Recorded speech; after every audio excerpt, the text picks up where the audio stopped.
Hello friends, educational motive channel में आप सबका तहे दिल से स्वागत करता हूं। आज मैं आपको क्लास 8th का हिंदी वसंत भाग 3 का पहला चैप्टर ध्वनि का क्वेश्चन आंसर कराने वाला हूं। इससे पहले हमने क्लास 8th का चैप्टर 1 ध्वनि पढ़ाया हुआ है भावार्थों के साथ। अगर वो आपको पढ़ना है, आपको समझना है, तो नीचे डिस्क्रिप्शन बॉक्स में लिंक डाल दूंगा और ऊपर आई बटन में भी डाल दूंगा, वहां से जाके विजिट कर सकते हैं। अगर आप हमारे चैनल में पहली बार आए हैं तो आपको बता देना चाहता हूं कि हम क्लास 1st to 8th सारे बुक के सारे चैप्टर क्लियर करने वाले हैं भावार्थों के साथ और क्वेश्चन आंसर के साथ। तो चलिए शुरू करते हैं।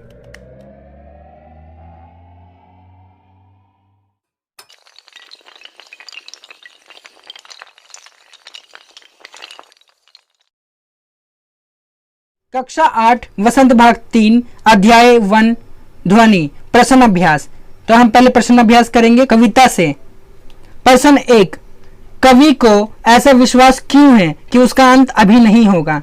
उत्तर, कवि को ऐसा विश्वास इसलिए है क्योंकि अभी उसके मन में नया जोश व उमंग है। अभी उसे काफी नवीन यानी होते हैं नए, अभी उसे काफी नवीन कार्य करने हैं। वह युवा पीढ़ी को आलस्य की दशा से उभारना चाहते हैं। प्रश्न 2, फूलों को अनंत तक विकसित करने के लिए कवि कौन कौन सा प्रयास करता है? उत्तर, फूलों को अनंत तक विकसित करने के लिए कवि उन्हें कलियों की स्थिति से निकालकर खिले फूल बनाना चाहता है। कवि का मानना है कि उसके जीवन में वसंत आया हुआ है, इसलिए वह कलियों को हाथों के वासंती स्पर्श से खिला देगा। वासंती स्पर्श यानी जो वसंत में हरियाली ही रहता है हर जगह, वसंत सबसे सुहावना मौसम है, तो अपने हाथों के वासंती स्पर्श से खिला देगा। वह फूलों की आंखों से आलस्य हटाकर उन्हें चुस्त व जागरूक करना चाहता है। प्रश्न 3, कवि पुष्पों की तंद्रा और आलस्य दूर हटाने के लिए क्या करना चाहता है? उत्तर, कवि पुष्पों की तंद्रा और आलस्य दूर हटाने के लिए उन पर अपना हाथ फेरकर उन्हें जगाना चाहता है। वह उनको चुस्त, प्राणवान, आभावान व पुष्पित करना चाहता है। अतः कवि नींद में पड़े युवकों को प्रेरित करके उनमें नए उत्कर्ष के स्वप्न जगह देगा, उनका आलस्य दूर भगा देगा तथा उनमें नए उत्साह का संचार करना चाहता है। अब ये प्रश्न 3 कंप्लीट हो चुका है। अब हम पढ़ेंगे कविता से आगे। प्रश्न 1, वसंत को ऋतुराज क्यों कहा जाता है? आपस में चर्चा कीजिए। यहाँ पे कविता से आगे आपस दोस्तों में डिस्कस करने के लिए बोल रहा है कि वसंत को ऋतुराज क्यों कहा जाता है। तो कई बच्चे अभी लॉकडाउन में बैठे हुए हैं, घर पे स्कूल खुला नहीं है, ऑनलाइन क्लासेस चल रही है और कुंजी खरीद रहे हैं, तो कोई गाइड खरीद रहे हैं और अभी कितनों को तो प्रॉपर टीचर भी नहीं मिले, कोई ऑनलाइन क्लास ही कर रहा है, बस कोई ट्यूशन टीचर भी नहीं है। इसलिए एजुकेशनल मोटिव आपको बारीकी से समझाना चाहता है और क्वेश्चन आंसर भी कंप्लीट कराना चाहता है। तो क्वेश्चन आंसर अगर आपको पसंद आया हो तो एक लाइक जरूर करना। उत्तर, वसंत को ऋतुराज कहा जाता है क्योंकि ये सभी ऋतुओं का राजा है। इस ऋतु में प्रकृति पूरे यौवन में होती है। यौवन यानी होता है जो परिपूर्ण होता है, पूरी रूप से विकसित हो चुका होता है, तो विकसित हो रही होती है। इस ऋतु के आने पर सर्दी कम हो जाती है, मौसम सुहावना हो जाता है। इस समय पंच तत्व अपना प्रकोप छोड़कर सुहावने रूप में प्रकट होते हैं। पंच तत्व जल, वायु, धरती, आकाश और अग्नि, ये पंच तत्व होते हैं। क्या होते हैं पंच तत्व? 5 तत्व, जल, वायु, धरती, आकाश और अग्नि, ये 5 तत्व होते हैं। ठीक है, सभी अपना मोहक रूप दिखाते हैं। पेड़ों में नए पत्ते आने लगते हैं, आम बोरों से लद जाते हैं और खेत सरसों के फूलों से भरे पीले दिखाई देते हैं। सरसों के पीले फूल ऋतुराज के आगमन की घोषणा करते हैं। खेतों में फूली हुई सरसों पवन के झोंकों से हिलती ऐसी दिखाई देती है मानो सामने सोने का सागर लहरा रहा हो। कोयल पंचम स्वर में गाती है।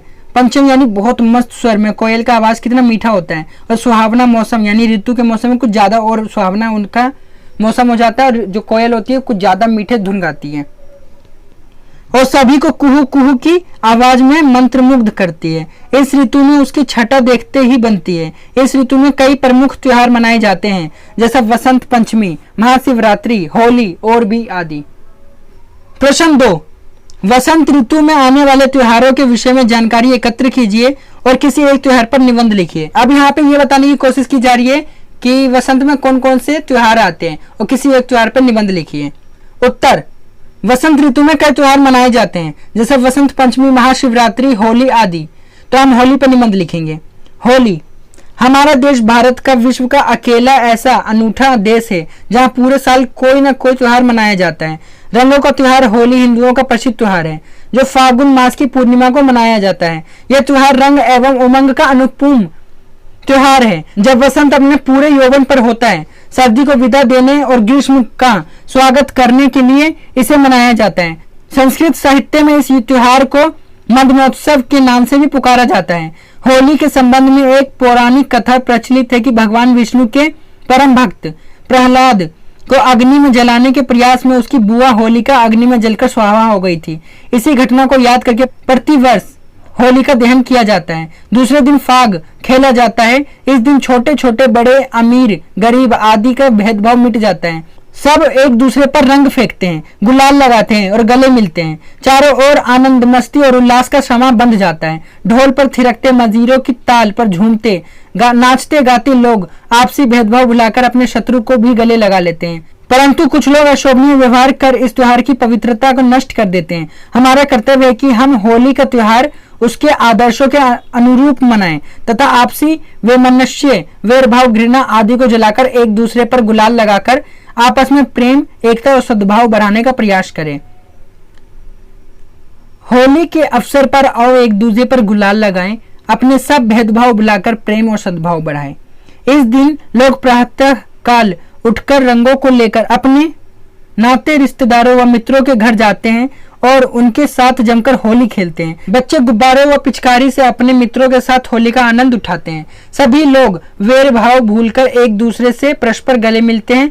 होली के दिन सभी सरकारी तथा प्राइवेट संस्थाओं में अवकाश होता है। प्रश्न 3, ऋतु परिवर्तन का जीवन पर गहरा प्रभाव पड़ता है। इस कथन की पुष्टि आप किन किन बातों से कर सकते हैं, लिखिए। उत्तर, लोगों के जीवन पर ऋतु परिवर्तन का गहरा प्रभाव पड़ता है। कवि का यह कथन एकदम सत्य है। भारत अन्य ऋतुओं का देश है जहां गर्मी, सर्दी, बरसात, पतझड़, बसंत आदि 6 ऋतुओं का आगमन होता है जो अपने अनुसार मानव पर अपना प्रभाव डालती है। विभिन्न प्रकार की ऋतु में रहने के कारण लोगों के व्यवहार में परिवर्तन आना स्वाभाविक है। सर्दियों में हम ठंड से कांपते हैं। यहाँ पे देखो, सर्दियों में हम ठंड से कांपते हैं तो गर्मियों में पसीने और तेज धूप से परेशान हो जाते हैं। यानी जितनी भी ऋतुएं आती है सब अपना अपना गहरा प्रभाव डालती है लोगों के जीवन पर। तो यहीं पे ये समझाने की कोशिश की जा रही है कि सर्दियों में हम ठंड से कांपते हैं तो गर्मियों में पसीने और तेज धूप से परेशान हो जाते हैं। इनमें बसंती ऋतु सबसे अच्छी होती है। इस ऋतु में प्रत्येक व्यक्ति बाहर घूमने फिरने का इच्छुक होता है। ये ऋतु अत्यंत सुहावनी होती है। ऋतु परिवर्तन का जीवन पर गहरा प्रभाव पड़ता है। गर्मी के मौसम में लू से बचकर रहते हैं। दोपहर में घरों से काम से ही निकलते हैं तथा ज्यादा से ज्यादा ठंडी पेय पदार्थों यानी पीने की पदार्थों का उपयोग करते हैं। यहाँ पे लिख रहा है ना, गर्मी में हम ज्यादा से ज्यादा ठंडी चीजों का पेय पदार्थों का उपयोग करते हैं, यानी खाने पीने की चीजों का ठंडी से ठंडी चीजों का कोशिश करते हैं उपयोग करने का। इसके ठीक उलट ठंड के मौसम में हम ठंडी चीजों से बचने का प्रयास करते हैं। मौसम के अनुसार ही हमारे क्रियाकलापों में परिवर्तन आते हैं। खान पान और स्वास्थ्य पर भी ऋतु गहरा प्रभाव डालती है। कुल मिलाकर यह पंक्ति सार्थक सिद्ध होती है। अब हम पढ़ेंगे अनुमान और कल्पना। ये एग्जाम में नहीं पूछे जाते, परंतु अगर पूछ लेंगे तो हम उसके भी आंसर इस हिसाब से देंगे कि टीचर भी बोलेगा अरे वाह क्या स्टूडेंट है, जो सवाल है उसका बिल्कुल करेक्ट आंसर दिया है। तो हम अनुमान और कल्पना भी पढ़ लेते हैं। प्रश्न 1, कविता की निम्नलिखित पंक्तियां पढ़कर बताइए कि इनमें किस ऋतु का वर्णन है। फूटे हैं आमों में बोर, भौर वन वन टूटे हैं, होली मची ठोर ठोर, सभी बंधन छूट जाते हैं। उत्तर, इस कविता में वसंत ऋतु का ही वर्णन है। यहाँ आम के बोर और होली के त्योहार का वर्णन है। प्रश्न 2, स्वप्न भरे कोमल कोमल हाथों को अलसाई कलियों पर फेरते हुए कवि कलियों को परबजात के आने का संदेश देता है, उन्हें जगाना चाहता है और खुशी खुशी अपने जीवन में अमृत से उन्हें सींचकर हरा भरा करना चाहता है। फूलों पौधों के लिए आप क्या क्या करना चाहेंगे। उत्तर, फूलों पौधों की हम इस तरह से देखभाल करेंगे कि वे सदा खिले रहे। समय अनुसार उन्हें पानी खाद आदि का ध्यान रखेंगे। बिना वजह फूलों को तोड़ेंगे नहीं ताकि डालियों पर वे सदैव सुंदरता बिखेरते रहे। प्रश्न 3, कवि अपनी कविता में एक कल्पनाशील कार्य की बात बता रहा है। अनुमान कीजिए और लिखिए कि उसके बताए कार्यों का अन्य किन किन संदर्भों से संबंध जुड़ सकता है, जैसे नन्हे मुन्ने बालक को माँ जगा रही हो। उत्तर, कवि ने कविता में मानव की भलाई की कल्पना की है। कविता में बताए गए तरह तरह के कामों को वह मनुष्य से जोड़ने की कोशिश करता है। वह आलसाई कलियों के माध्यम से निराश एवं दुखी लोगों को, आलसाई यानी होता जो आलस्य में फंसे हो, वह आलसाई कलियों के माध्यम से निराश एवं दुखी लोगों को अपने जीवन का अमृत और खुशी बांटना चाहता है। इसी प्रकार सोई हुई कलियों के माध्यम से कवि लोगों में जागरूकता फैलाना चाहते हैं। यदि छोटे बच्चे को माँ जगाने के लिए उससे सहलाती है, इसी प्रकार माली भी फूलों को अपने हाथ से सहलाता और उन्हें पानी और खाद डालते हैं। भाषा की बात, प्रश्न 6। हरे हरे पुष्प पुष्प में एक शब्द की एक ही अर्थ में पुनरावृत्ति हुई है। कविता के हरे हरे ये पात वाक्यांश में हरे हरे शब्द युग्म पत्तों के लिए विशेषण के रूप में प्रयुक्त हुए हैं। यहाँ पात शब्द बहुवचन में प्रयुक्त है। यह पूरा क्वेश्चन है, आप इसे पढ़ सकते हैं। अगर मैं पढ़ूंगा तो आपका टाइम वेस्ट होगा। उत्तर, बातों बातों में कब घर आ गया पता ही नहीं चला। रह रहकर, कल रात से रह रहकर बारिश हो रही है। लाल लाल, लाल लाल आंखों से पिताजी अमर को घूर रहे थे। सुबह सुबह, दादी जी सुबह सुबह ही पूजा करने मंदिर निकल जाती है। रातों रात, ईश्वर की कृपा से रामन रातों रात अमीर हो गया। घड़ी घड़ी, घड़ी घड़ी शिक्षक उसे पढ़ाई में ध्यान लगाने के लिए टोकते रहते थे। भाषा की बात, ये क्वेश्चन 1 था जो मैंने क्वेश्चन 6 लिखे थे, क्योंकि कविता से 3 क्वेश्चन, कविता से आगे 3 क्वेश्चन, तो इस हिसाब से 6 होते हैं। भाषा की बात में क्वेश्चन नंबर 2, कोमल गात मृदुल वसंत हरे हरे ये पात, विशेषण जिस संज्ञा या सर्वनाम की विशेषता बताता है उसे विशेष्य कहते हैं। ऊपर दिए गए वाक्यांशों में गात, वसंत और पात शब्द विशेष्य है, क्योंकि इनकी विशेषता विशेषण क्रमशः कोमल, मृदुल और हरे हरे शब्द बता रहे हैं। हिंदी विशेषणों के सामान्यतया 4 प्रकार माने गए हैं: गुणवाचक विशेषण, परिमाणवाचक विशेषण, संख्यावाचक विशेषण और सार्वनामिक विशेषण। उत्तर, कोमल गात मृदुल वसंत हरे हरे ये पात, विशेषण जिस संज्ञा या सर्वनाम की विशेषता बताते हैं उसे विशेष्य कहते हैं। ऊपर दिए गए वाक्यांशों में गात, वसंत और पात शब्द विशेष्य है, क्योंकि इनकी विशेषता विशेषण क्रमशः कोमल, मृदुल और हरे हरे शब्द बता रहे हैं। हिंदी विशेषणों के सामान्यतः 4 प्रकार माने गए हैं: गुणवाचक विशेषण, परिमाणवाचक विशेषण, संख्यावाचक विशेषण और सार्वनामिक विशेषण। कुछ करने को सबसे आखिरी है, जो कई बार पूछ ली जाते हैं और कितनी बार पूछे भी नहीं जाते एग्जाम में, तो हम कुछ करने को के क्वेश्चन आंसर भी करेंगे। प्रश्न 1, वसंत पर अनेक सुंदर कविताएं हैं, कुछ कविताओं का संकलन तैयार कीजिए। तो यहाँ पे वसंत के ऊपर कविताओं को इकट्ठा करने की बात की जा रही है, तो हमने किया है। उत्तर, महके हर गली गली, ये पोएम का, ये कविता का टाइटल है। महके हर गली गली भंवरा मंडराए रे, देखो सजनवा वसंत ऋतु आए रे। नैनों में सपने सजे मन मुस्कुराए रे, झरने की कलकल गीत कोई तो गाए रे। खेतों में पीली सरसों धरती को सजाए रे, देखो सजनवा वसंत ऋतु आए रे। इसमें यह बताने की कोशिश की जा रही है कि जब वसंत ऋतु आता है तो हर गली गली महकती है। महके हर गली गली, यहाँ पे बता रहा है ना, जब वसंत ऋतु आता है तो गली गली महकती है। देखो, महके हर गली गली, भंवरा मंडराए रे, और भंवरा मंडराने लगता है कब? जब वसंत ऋतु आती है। महके हर गली गली भंवरा मंडराए रे, ठीक है।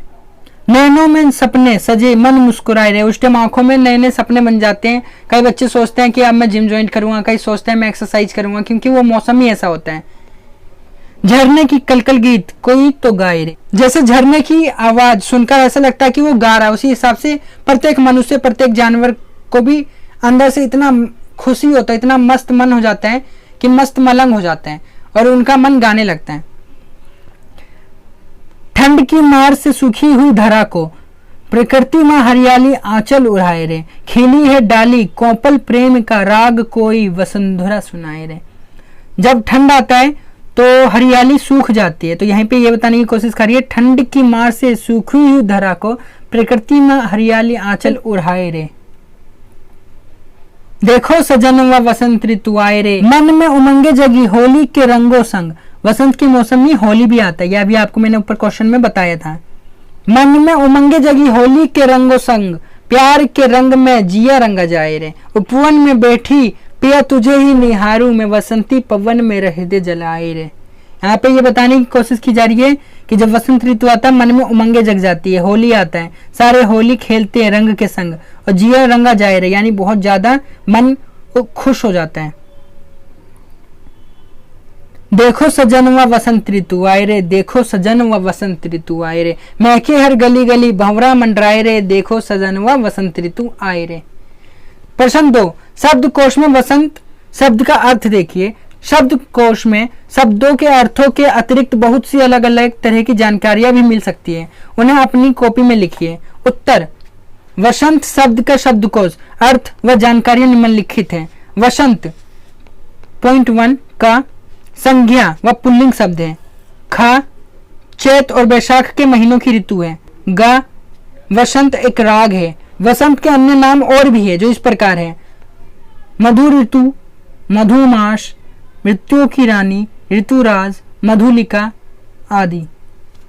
तो आज आपका क्लास 8 का चैप्टर 1 ध्वनि का क्वेश्चन आंसर कंप्लीट हो चुका है। अगर ये वीडियो आपको अच्छी लगी हो, आपको समझ में आया तो एक लाइक जरूर करना, और पहले भी चैनल पे आए हो तो सब्सक्राइब जरूर करना और बेल आइकन दबा देना, ताकि रोज आने वाली वीडियो आपको बिल्कुल टाइम पर मिल जाए। आज के लिए हमारा साथ यहीं खत्म होता है। जय हिंद, जय भारत।